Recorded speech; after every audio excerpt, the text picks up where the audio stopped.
Oi, eu sou a Raíza. E eu sou a Lívia. E esse é o nosso Pode Psi, o nosso podcast sobre saúde mental.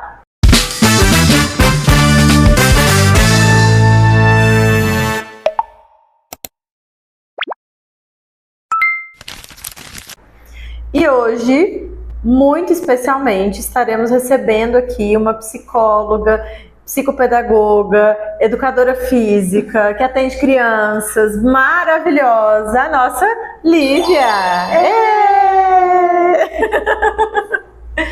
Mas hoje a gente não vai falar sobre diagnósticos, a gente vai falar sobre o que a Lívia faz quando ela atende uma criança.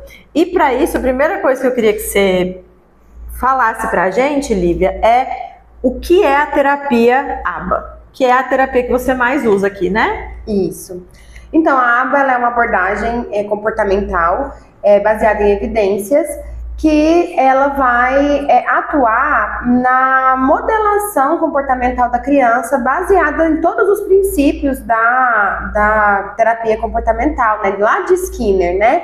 Só que no meu caso, aqui na clínica eu uso a ABA, que a gente chama de ABA no modo naturalístico, né? Que daí junta um pouquinho com a Gestalt terapia, que é o que eu gosto também, que é sempre seguindo o interesse da criança. Então, a ABA ela é quantitativa, ela trabalha com valores, com padrões, com gráficos. Então, a gente mensura os comportamentos, entende esse comportamento e intervém nesse comportamento entendendo como que ele está melhorando. Então, a gente consegue visualizar o processo da criança de maneira mais clara. Isso é muito interessante, né? E hoje, além de entender o que é a terapia que a Lívia faz, a gente vai entender o dia a dia de uma psicóloga infantil, como que é o processo, qual que é o papel da família, qual que é o papel da escola, porque a gente sempre fala, né, precisa de um vilarejo para criar uma criança, precisa de uma aldeia para criar uma criança, e realmente precisa de todo mundo trabalhando junto, né? Mas tem um ponto que eu acho muito interessante, Lívia, você faz avaliação psicológica, né? Sim. E eu queria que você contasse um pouquinho como que costuma ser a reação das pessoas quando lá no final da avaliação você entrega o diagnóstico, porque tem muita gente que encara o diagnóstico como um ponto final, né? Como que você vê esse processo, como as pessoas reagem? Então, partindo do princípio de que a avaliação neuropsicológica é um processo demorado, ela é um processo que tem um custo, né, elevado, né, vamos dizer assim. As famílias muitas vezes elas vêm, fazem a avaliação e aí quando pegam lá o resultado do exame, né, elas acham que pronto, agora eu resolvi, vou levar para a escola o papel da psicóloga e aí tudo bem, agora resolveu. Mas não, a avaliação ela é o primeiro passo para o processo iniciar. E não que, né, que fique claro, não que antes da avaliação a gente já não vá fazer alguma intervenção, tanto na escola, em casa, né, nas terapias, que às vezes a criança faz sem ter o diagnóstico, mas assim, na própria avaliação, ao final, eu coloco todas as indicações. Então, quando eu faço a avaliação daquela criança, eu sei quais são os maiores prejuízos daquela criança, quais são as maiores potencialidades daquela criança e onde que eu preciso trabalhar. Então, eu vou dizer para aquela família, olha, a partir de agora, você vai precisar de ir no neurologista para ele poder avaliar a medicação, as quantidades de terapia, porque lembrando, pessoal, que quem vai definir a carga horária de terapias é o médico, tá? A gente tem uma ideia, a gente também opina sobre isso, mas quem vai definir mesmo no final é o médico, prescritor.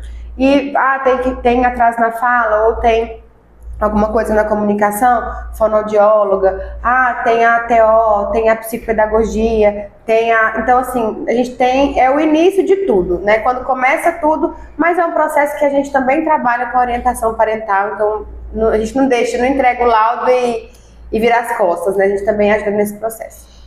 E quando uma criança chega até você, qual que é a primeira coisa, assim, que você observa? Então, antes da criança chegar até mim, eu conheço ela pelo olhar da família. Eu sempre falo para os pais, olha, hoje eu faço anamnese, né, que é uma entrevista clínica bem aprofundada com a família. e eu vou conhecer, eu sempre peço, se puder vir o pai e a mãe, ou se puder vir todos os cuidadores, eu prefiro que venha todo mundo, porque quanto mais informações eu tiver daquela criança, melhor. Então eu vou conhecê-la em todos os aspectos, o que aquela criança gosta, como é que foi o desenvolvimento neonatal dela, como é que foi a gestação daquela mãe, como foi todos os processos, a amamentação, a rotina de sono, como é que são os gostos, os interesses, a vivência, a rotina. Eu vou conhecer tudo. E vou entender qual é a principal demanda daquela família, né? E aí depois, né, na próxima sessão, é que eu vou conhecer a criança, aí eu conheço pelo meu olhar, né? Lembrando que a gente entende que a família tem uma percepção profunda da criança, mas alguns pontos a gente, com o nosso olhar clínico, a gente consegue ver de maneira mais assertiva, tá? E depois eu conheço. Então, primeira sessão, que com a criança, ela aqui vira um parque de diversões. Então, ela vai brincar do que ela quiser, ela vai pegar os brinquedos que ela quiser, ela vai pedir, eu vou estar ali observando os interesses e os comportamentos dela. A partir de então, que eu vou começar a estruturar uma sessão mais organizada, no sentido assim, eu digo, eu tenho que trabalhar isso, então eu vou estimular isso. Aí a gente vai frustrar a criança, a gente também vai inserir demandas na criança, mas sempre partindo daquilo que a gente observou lá no início, né? E uma coisa importante de se falar é que a gente, depois que a gente tem um período de observação clínica inicial, geralmente eu gasto aí umas 3, 4 sessões, eu faço um PDI, que é um plano de desenvolvimento individual, que é o meu planejamento. Aí fiz o PDI, chamo o pai e falo, olha, eu percebi, diante do que você me trouxe, diante do que eu observei, esse é o seu filho, é isso? Seu filho é assim mesmo? Aí ele fala, não, sim.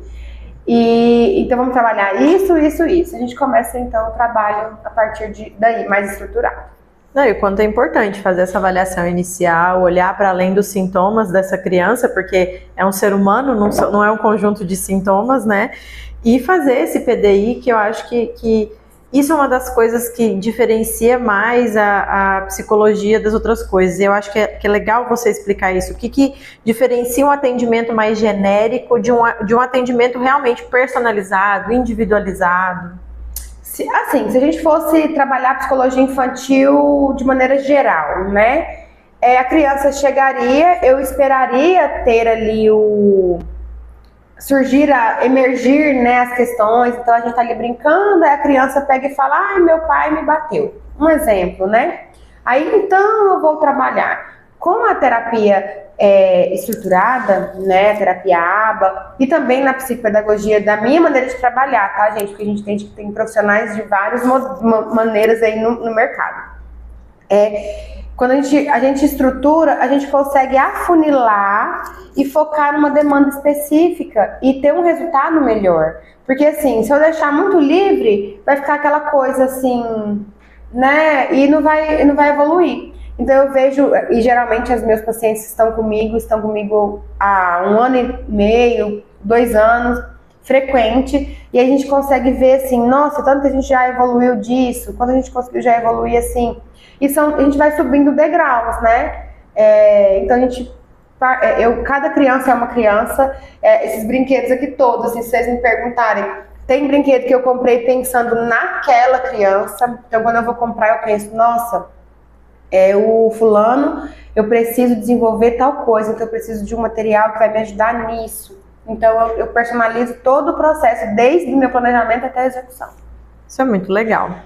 E imagino que tenha diferenças, né? Dependendo se a criança já tem um laudo, já tem um diagnóstico, como você trabalha.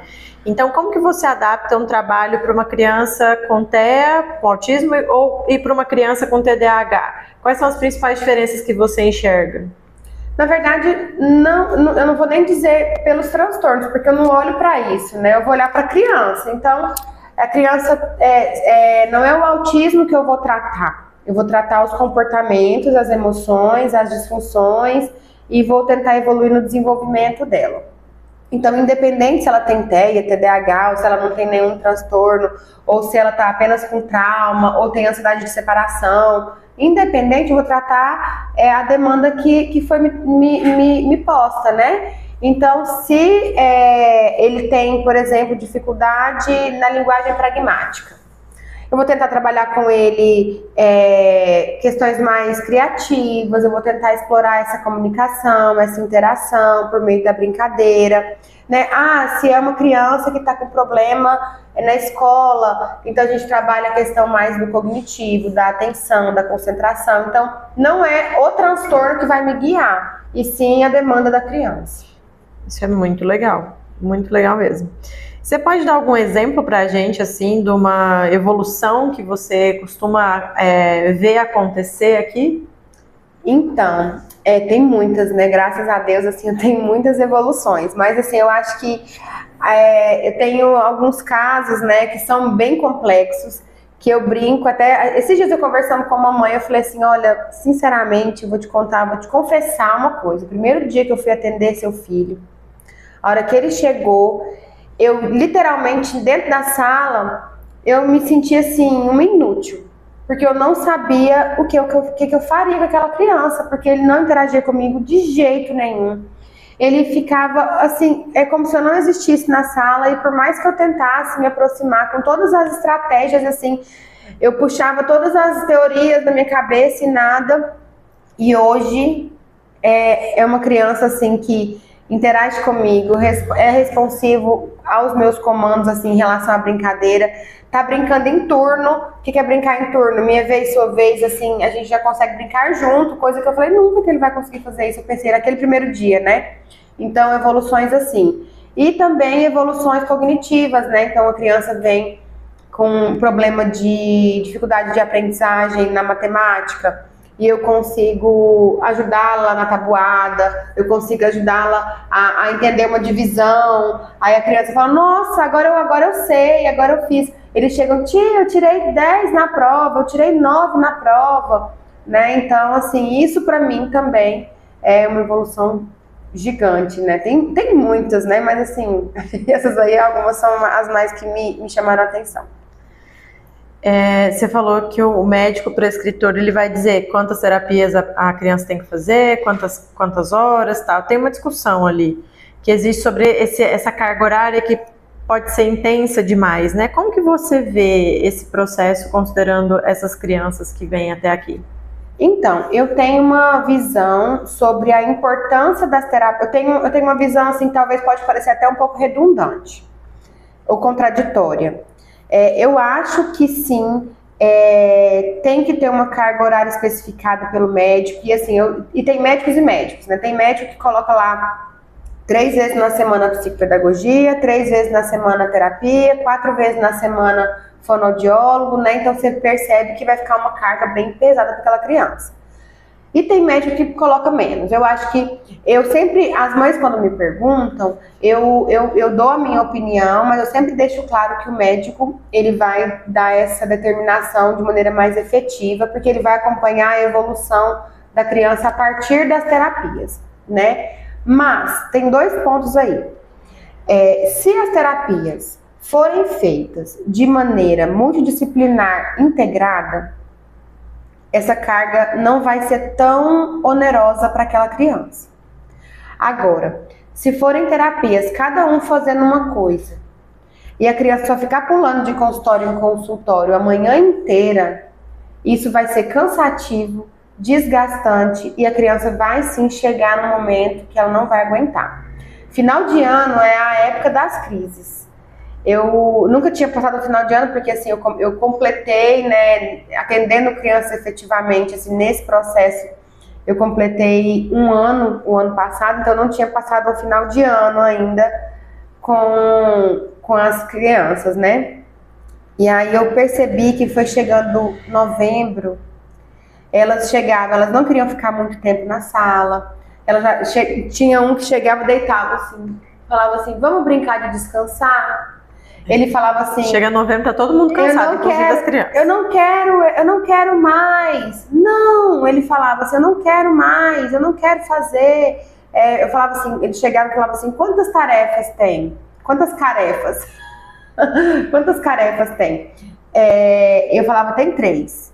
Aí ele falava, não, só uma. Então você percebe que eles ficam cansados. Então a carga horária deve ser sim pensada com cuidado, com cautela, porque não adianta você encher a criança de terapia e ela não conseguir ser criança, não conseguir ter um tempo em casa, não conseguir fazer as coisas de criança, ou não conseguir não fazer nada, né? Porque ela fica, né? Segunda-feira, das 7 às 11 nas terapias, aí vai para a escola à tarde. Aí às vezes tem terapia até depois da escola. Aí tem outras atividades. Então isso aí desgasta a criança. Então eu não concordo de ser tão exaustivo, mas também não pode ser tão... aba não adianta. Aba uma vez na semana Também não é. Não funciona. A não ser se for uma criança muito funcional, que tiver poucas demandas, a gente conseguir ser pontual uma vez na semana. Mas a aba ela precisa ser constante. Então não adianta ser pouco nem muito. E quando for muito, tem que ser integrado. Ok. E nisso a família tem que contribuir bastante para esse processo, né? Qual que você vê que é o papel da família nesse processo terapêutico? Então, a família, ela é fundamental, né? Porque a família passa grande parte da vida da criança com a criança e é ela que vai nortear muita coisa. Então acontece, né? Às vezes eu sempre falo, tem crianças que são resistentes para entrar na sala, por exemplo. Aí eu falo, olha, você precisa já ir conversando com o seu filho desde a hora que ele vai saindo de casa para ele poder chegar aqui, que ele vai brincar com a tia Lívia, que ele vai fazer atividade e tal. E quando sair daqui, tem que dar a continuidade. Então eu sempre dou devolutiva para os pais. Então de tempos em tempos eu vou trazendo esse feedback para os pais, porque é preciso que eles deem continuidade. Quando a gente pega uma prescrição médica de aba 20 horas semanais, você pensa, meu Deus, vai ficar 20 horas na clínica. Não. 20 horas semanais são a parte da clínica e tem a parte de casa. Então, se eu estou ensinando, vou dar um exemplo aqui, a criança a ter falas sobre habilidades sociais, para falar sobre o que ela sente, o que ela pensa.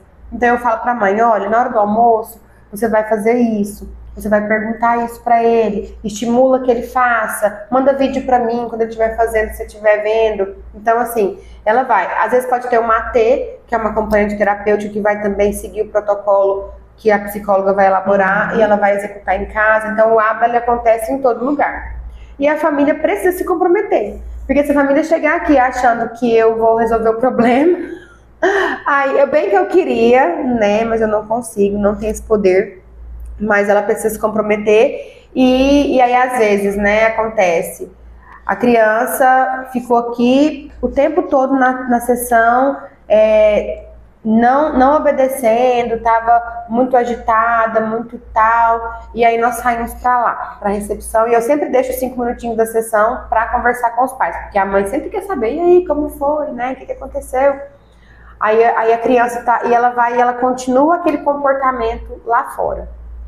Aí eu fico vendo como que a mãe vai se comportar com aquela atitude. Uhum. Aí dependendo, minha filha terminou, áudio vai, áudio vem. Eu mando, olha mãezinha, sabe, aquela situação assim, vamos tentar trabalhar assim. Nunca falo na frente da criança, né, sempre longe da criança. Então áudio vai, áudio vem. Comigo é assim, falo, hoje foi assim, a gente precisa melhorar isso, viu, na recepção, que você falou pra ele não pegar o brinquedo, e ele mesmo assim pegou e você não interviu. Então o comando tem que ser cumprido, a gente tem que trabalhar, e é assim. E você vê diferença na evolução das crianças, que a família tem uma participação efetiva e que a família não tem? Não. Muita. Assim, aqui na clínica privada, né, vamos ser sinceras, os pais são mais engajados, as famílias são mais engajadas, assim, então eu acho que as mães também não querem perder o tempo delas. Eu falo as mães, gente, porque assim, 90% das pacientes que trazem são as mães. Alguns pais são bem presentes também, mas a maioria são mães. Então eles fazem, mas tem sempre aqueles, né, que não ajudam muito, aí você fala e você vê que não melhora, e aí a diferença é gritante. E como que você lida? Você falou que, né, não adianta vir aqui e achar que eu vou resolver tudo. E como que você lida quando chega, se já chegou para você alguma família que Toma, Lívia, toma que o problema é seu, resolve aí pra mim. Eles não falam, né? Mas a maioria chega pensando, eu vou ser sincera. Acho que até eu chegaria pensando, a psicóloga vai resolver o problema da minha filha, né? Mas quando eu percebo que tá tendo esse movimento, eu sempre converso, eu sempre falo, eu sempre pontuo. E a gente tem que ser honesta, né? Assim, tem coisas que a gente não vai conseguir. E infelizmente, assim, eu falo pros pais, falo, olha, eu fico com seu filho aqui 45 minutos, 40 minutos, meia hora. Eu não consigo fazer milagre. Então, eu preciso que aqui a gente trabalhe o básico e aí a gente sigam em casa. Então, tem muitas mães que são muito parceiras. Tem mães, assim, que aconteceu uma situação, elas me mandam mensagem na hora, olha, aconteceu assim, assim, assim, como é que você acha que eu devo proceder? O que não é também tão positivo assim, né? A gente também não quero que as mães sejam dependentes da minha intervenção. Mas são mães que são parceiras e que se preocupam. Principalmente, né? No começo do tratamento, né? Até entender ali, alinhar as coisas. Isso é legal. Exatamente. E a gente falou então do papel da psicóloga, o papel da família e o papel da escola. Aonde que a escola entra em todo esse processo? Então, a escola, ela tem um papel gigante, né? Mas é um desafio muito grande. A depender, né, da situação da criança, as escolas têm enfrentado, porque hoje em dia a gente se depara com salas de aula com muitos alunos, com muitas crianças neurodivergentes na sala, né? Então, assim, tem uma realidade diferente. Então, o que eu tenho cobrado das escolas é a relação comigo. Então, é importantíssimo que a professora, assim como eu faço o PDI, que a professora faça o PEI. O que é o PEI? É o Plano Educacional Individualizado. Que aquela criança tenha um plano para ela, né? E esse plano seja também alinhado com o meu PDI, para que a gente trabalhe. Você lembra que eu falei que a gente tem que trabalhar integrado? Uhum. Seja assim. E que a criança tenha condições de aprendizagem, porque a escola não é só incluir, colocar na sala lá e deixar. Que ela tenha condições de aprendizagem, que a escola tenha humanização, que a escola tenha preparo para receber essas crianças e tenham um entendimento não só das dificuldades, mas das potencialidades. Então, eu, por exemplo, visito as escolas, né? Estive em várias escolas de pacientes, eu vou na sala, converso com as professoras e eu entendo que é um desafio para muitos profissionais. Até para nós, quando chega, a gente fica assim, meu Deus, como é que a gente vai fazer agora? E é um desafio, mas a gente pegar na mão do outro, a gente vai longe.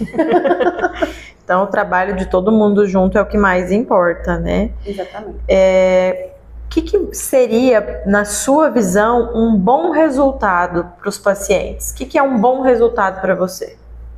Nossa, essa pergunta Eu acho que um bom resultado é que ele não precise mais de mim. Eu acho que esse é o objetivo final, né? Um bom resultado é que a criança seja funcional, que ela cresça com potencial, dentro das limitações, tá, gente? Porque assim, não é porque uma criança tem autismo nível 3 que ela não vai conseguir desenvolver. Mas também não é porque ela vai conseguir desenvolver que ela vai conseguir se desenvolver plenamente. Então, existem casos, né, de crianças que vão ter uma limitação. Então, que elas sejam funcionais, que elas se desenvolvam, que elas evoluam dentro dos seus potenciais, das suas limitações, né? E que a gente consiga inseri-los, né, de maneira tranquila, que eles sejam adultos, porque eu sempre falo, a gente fala de criança, mas as crianças serão adultos um dia. Uhum. E como será? Será que a gente está preparado para ter adultos autistas nível 3, de suporte, disfuncionais? Como é que serão? E será que a gente está preparando essas crianças para serem adultos funcionais? Acho que o meu sucesso, acho que o objetivo é que eles sejam adultos funcionais, que sejam adultos que consigam ali lidar com a vida adulta de maneira social e tranquila. E conta uma curiosidade agora pra gente. O que as pessoas não fazem ideia sobre o seu trabalho, sobre o seu dia a dia? Vixe, Maria, os puxões de cabelo, as mordidas, os puxões de cabelo, os surtos que a gente tem aqui na sala. Mas assim, o que não fazem ideia, eu acho que isso aí sabem, né? As crianças assim acontece de tudo aqui, cuspe na cara, slime no cabelo, é tudo. Mas eu acho que não fazem ideia como que a gente, enquanto terapeuta infantil, e eu não falo só por mim, eu acho que todo mundo que trabalha com criança, como a gente se doa aqui, né? Às vezes assim, eu sempre brinco que o único momento em que eu não tenho ansiedade do dia é quando eu tô atendendo crianças aqui. Eu esqueço das dívidas, esqueço dos problemas, esqueço de tudo e a gente só se diverte. E às vezes assim, isso é muito gostoso. Às vezes eu até esqueço que eu sou psicóloga, acho que eu sou amiga deles, né? Que a gente tá na mesma vibe. Então acho que é isso. Tem muita coisa que acontece aqui que que as pessoas não sabem, mas é muito importante. Então, eu faço avaliação neuropsicológica, aí na avaliação eu não faço só de crianças, tá? Eu faço também de adultos, adolescentes, idosos, né? E a avaliação neuropsicológica, ela tem um processo, eu tenho um processo de fazer a minha avaliação bem estruturado. Inicialmente, eu começo sempre com uma entrevista clínica e uma anamnese ampla, baseada se for adulto para adulto, se for para criança, criança, eu faço com os pais, né?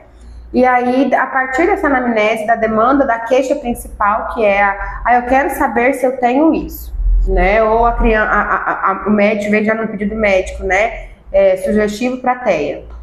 Eu faço um planejamento de avaliação neuropsicológica, baseado assim, eu vou ver todos os instrumentos que eu vou aplicar, todos os testes que eu vou aplicar.